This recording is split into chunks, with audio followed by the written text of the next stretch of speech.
Ano? Panay kalkal ka. Kaya ka nilagyan ng neck collar kasi di mo tinitigilan yung leeg mo. Karning-karne na. Tutulog-tulugan ka pa?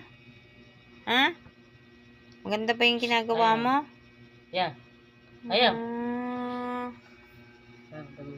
Hindi pwede ha. Nakakarne na yung leeg mo. Anong gusto mo? Manahimik ka sa kakakalkal ha. Pwede naman pala hindi magkalkal. Ha? Panay kalkal mong ginagawa mo ha. Mo lang. Ang mahal-mahal magpabet. Buti kung may pera tayong pampaano. Di ka na nahiya sa sponsor mo. Tinutulugan mo pa ako. Inantok ka bigla. Kanina panay